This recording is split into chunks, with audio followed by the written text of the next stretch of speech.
We spoke this morning about the elements of sticky faith, a concept that grew out of the National Study of Youth and Religion back in the early 2000, up to about 2005. And I'm not going to rehash all that because I saved the third element for this particular meeting because I thought it fit well. But I do want to mention the first two that we talked about in a great bit of detail.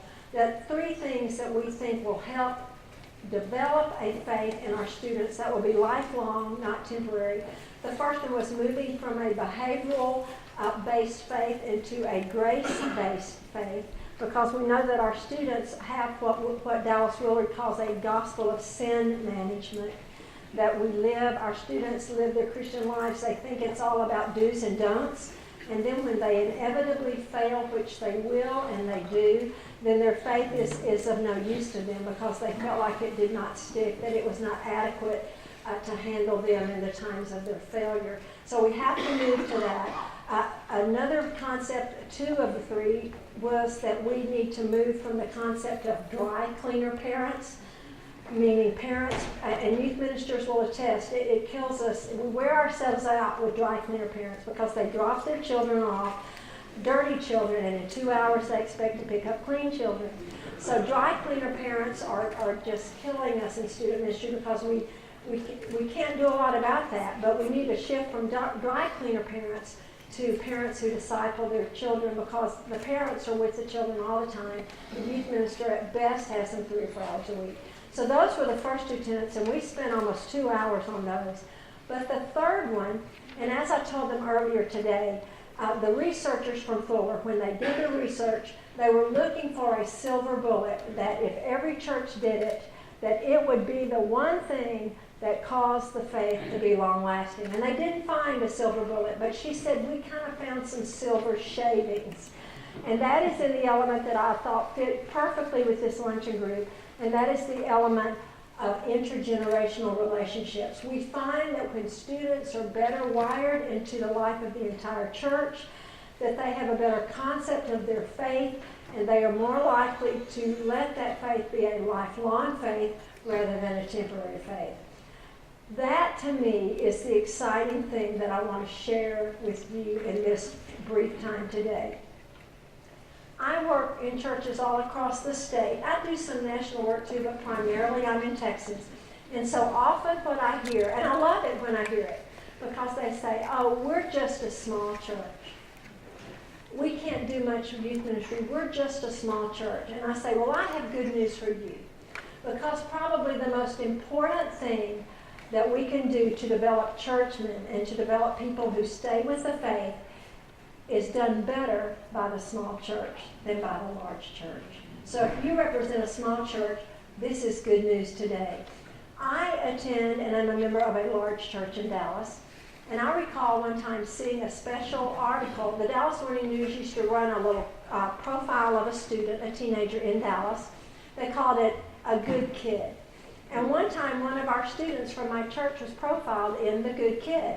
I read all about it, about the student. I knew him, and when we got to the end, it told about the things he was involved in, and it gave the name of my church, and it said the such and such church youth group. And I said, for crying out loud, it's a church. It's not just a youth group. But that student, when asked about his affiliation, he said he was a member of the church's youth group. Therein lies the problem, that our students are not assimilating into the life of the church. There's something I wanted to read you that Mark DeVries had in his book, and it's not a new book, but it's on family-based student ministry. He said this: students need adults who can provide a consistent, lifelong structure of Christian maturity. The church is one of the few places that provides lifelong, nurturing structure. The church provides it, and the family provides it.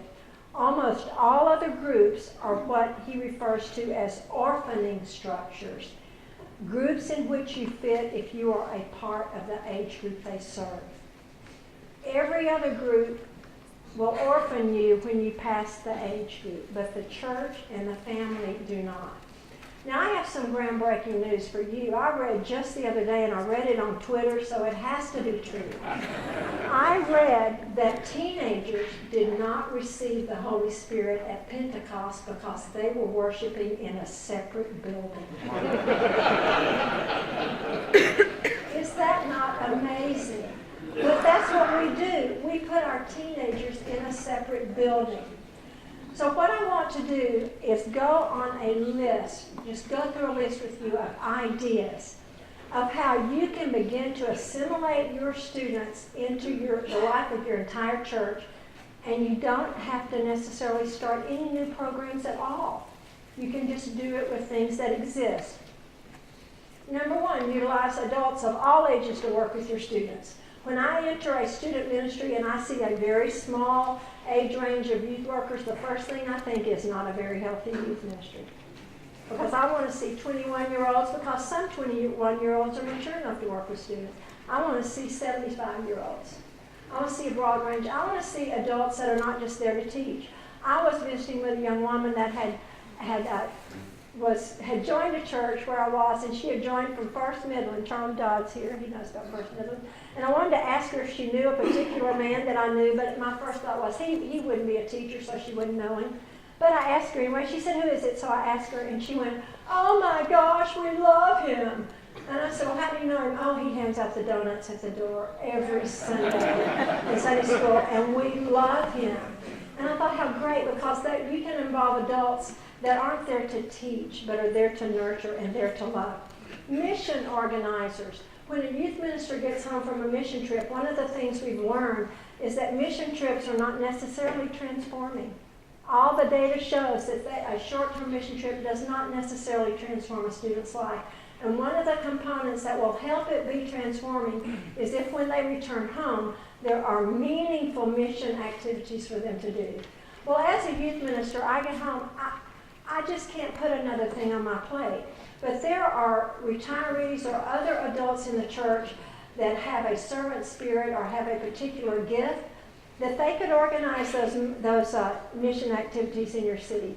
They could meet with 2 or 3 of your students and every month present another mission activity for your youth group. Those kinds of things involving adults that do not necessarily will be teaching. I've seen senior adults serve the Disciple Now breakfast. There's a church I know in South Texas that built a skateboard park. And you know who manned the skateboard park? The senior adults. And they found that these skateboarders loved talking to the senior adults. And the senior adults would bring some cookies, some sandwiches, some water, and they would just hang out and watch the guys and girls do their deal. And then they would hang around and talk with them, just getting them together. Having your Sunday school classes maybe 6 weeks out of the year, have them meet, adult classes meet with students, meet together, not all year long. The sticky faith concepts do not at all say that we do not need age-graded ministries. They're just saying we don't need to be separating people all the time. I was at Logsdon Seminary a few years ago speaking about transformative student ministry. A young youth minister came up to me and said, "Well, I'm in my first job as a student minister, and I have an idea. It's probably not any big deal, but I'll share it with you." And he said, during our Disciple Now, on the afternoon on Saturday, instead of doing recreation, we do a little mission project, and we send our students to the homes of senior adults to do some chores. And I was thinking, that's a very nice thing. I've heard it multiple times, but it's a good idea. And he said, there's something I added to it. He said, I decided to make a list of interview questions. So after the students do the chores, they sit down in the kitchen with the widower, the couple, and they interview them. Questions like, what was your first job? What was your salary? If you're married, how did you meet your spouse? Did you serve in the military? What was that like? Where were you? And he told me that evening, when all the groups were supposed to be reporting back to the church at 6 for their evening meal, they were all late for dinner because they were all staying around the table with the adults and listening to their stories. And something else he noticed the next morning when they gathered in the sanctuary for church, he noticed teenagers and senior adults making beelines toward each other to visit and to hug, all because they had that brief time together. I read Richard Ross's tweet recently, and he said at the end of every worship service, I wish every teenager smelled like Old Spice and White Shoulders cologne from the hugs that they receive from older adults. And I thought, what a great idea. Another idea, I was always blessed in my home church that I had adults that would give scholarships for camps and trips. One thing that I heard directly from Carol Powell, our Sticky Faith guru, she said that when she would, the money comes into the church office, of course, but afterwards she would assign that scholarship money to a student. And she would tell that student, they called it buying stock in a kid because it was an investment. That student would go to the home of the donor and sit down with the couple or the individual that gave it before the trip. They would visit, they would talk, they would pray. The trip would take place, the student would go. During that time, of course, there's already this connection between the family or whoever gave the scholarship. The student gets home, what do? They go back to the home of the people that gave the money. They sit down, and that just develops a relationship. Why have we not thought of that before? There's a student minister here. Is Stephen still here for lunch? Stephen, okay. I'm borrowing your illustration. I don't even know if you knew it. I was speaking in his association one night, and a senior adult couple came to me and they said, well, our youth minister, this was several years ago, Steve, they had a Disciple Now home that didn't come through, and he asked us if we would keep senior girls. And we were kind of thinking, I don't know, and they said we did, and we loved it. We loved hosting a Disciple Now home, senior adults. Using senior adults on panels with your students. An example I gave in the large group this morning, I had a picture of a group of students from a church in San Antonio, and they were sitting at tables with senior adults. And what they had done, they had set up a Genius bar like at the Apple store. And all the students had come, and senior adults, and anybody in the church could come and bring their electronic devices to the Genius bar at the church that afternoon and get help in setting things up or learning how to operate it. And the story I told in the group this morning is when I shared this idea with the church in College Station back in August, a lady came up to me after it was over and said, well, I hope we do that in my church because I will bring my VCR, because my VCR and remote have never worked. And I thought to myself, there's not a kid alive that knows what a VCR is. But go ahead and bring it and it'll probably work. A couple of things about the relationships between senior adults and older adults and students. There's a writer, Tim Elmore, from the Growing Leaders organization in Atlanta. He does a great deal of study on college students and young adults. Matter of fact, he has done such groundbreaking study that professional baseball teams have begun to call him in for consultations because professional baseball teams, they're big rookies. How old are they?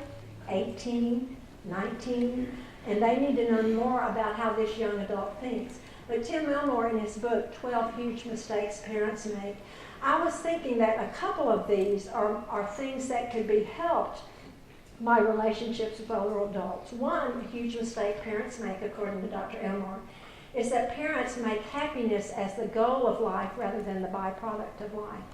He says that students need to hear a few words more often. They need to hear words like wait, no, work. And he said those words are words they hear in conversations with senior adults. Another huge mistake he says they make is preparing the pathway for the student rather than preparing the student for his pathway. You see the difference? Trying to manipulate a pathway for your child rather than preparing your child for the pathway they will travel. No better place for conversations to take place among generations than about life experience and things that have happened.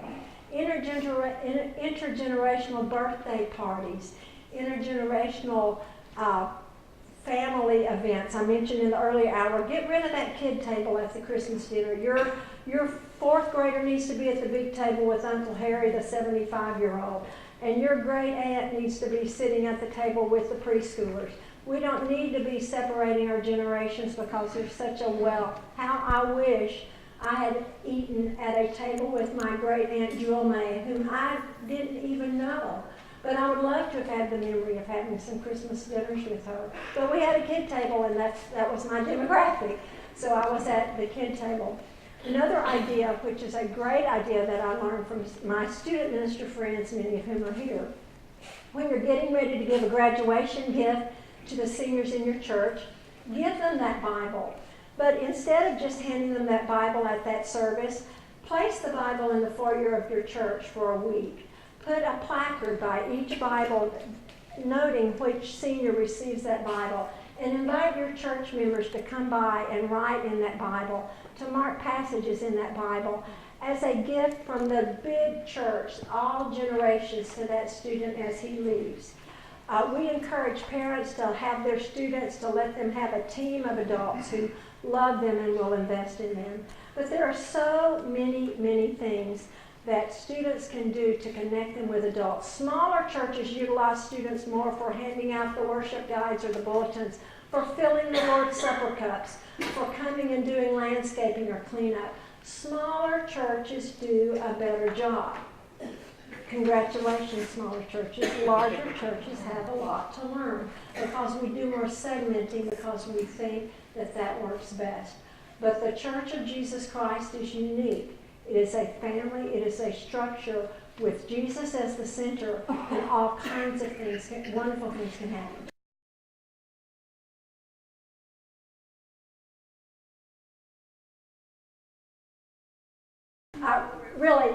I would hope that you could get some more people to kind of be buffers in that situation, but I really would like, if you will give me your contact information, I want to pull up that article and see what I said so I can send it to you. It might be some help, because it was for a small youth group, because when breakups happen, it can affect everything.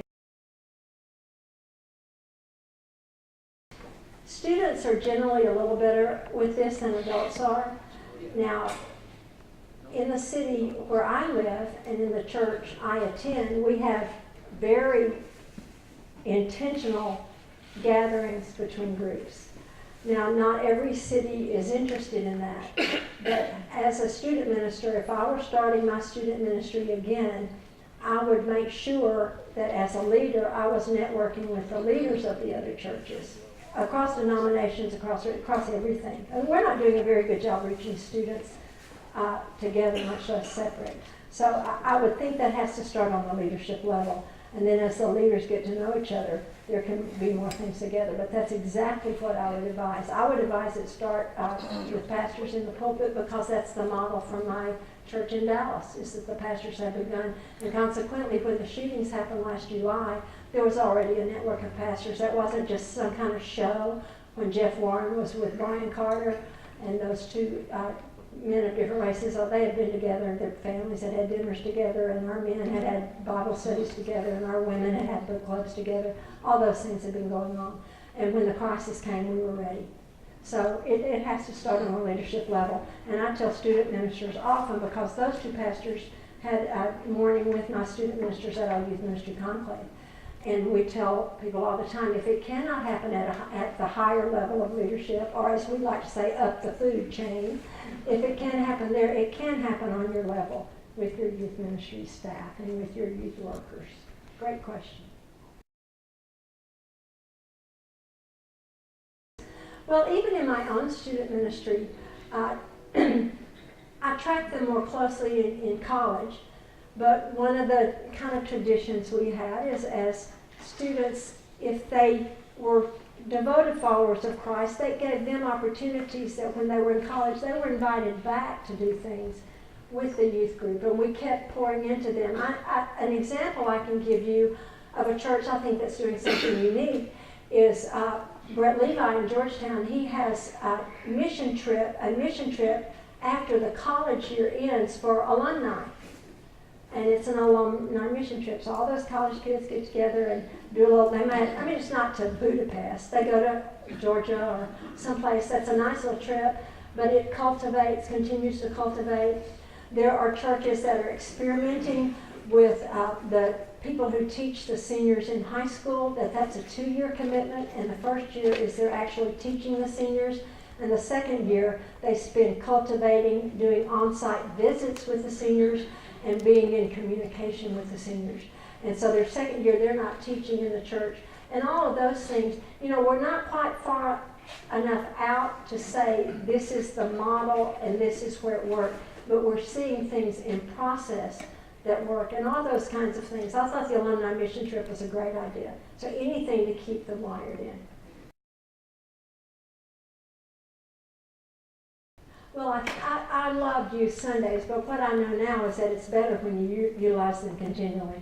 Now, there's not always, churches aren't always set up for that, and one of your questions was what might be the hindrance of moving forward in this direction. And one hindrance might be that the structure of the worship service or the structure of your educational ministry doesn't really, isn't very flexible, and the desire is not there. But so when it's not, I think the special appearance by the student is a great idea, but I think it's better. I've been in churches where children read scripture or children say prayers, and I do believe that involves them. I read an illustration of a church that had a worship band, and they set this up ahead of time, but during one of the breaks, it was an adult worship band, and a teenager stood up and said, I want to play that guitar, and he walked up there, and the man handed the guitar off, and then they played a little while, and a teenager stood up and said, I want to play those drums. And it was all set up, and one by one teenagers replaced those musicians. And when the pastor got up to preach, you bet, a teenager stood up and said, let me preach today. And the pastor stepped aside, and the teenager stepped up to preach. And that was just an illustration. They were trying to make a point with the church. But of course, it's always better for something to be a process rather than an event. But if you can't have the process, the event is awfully special.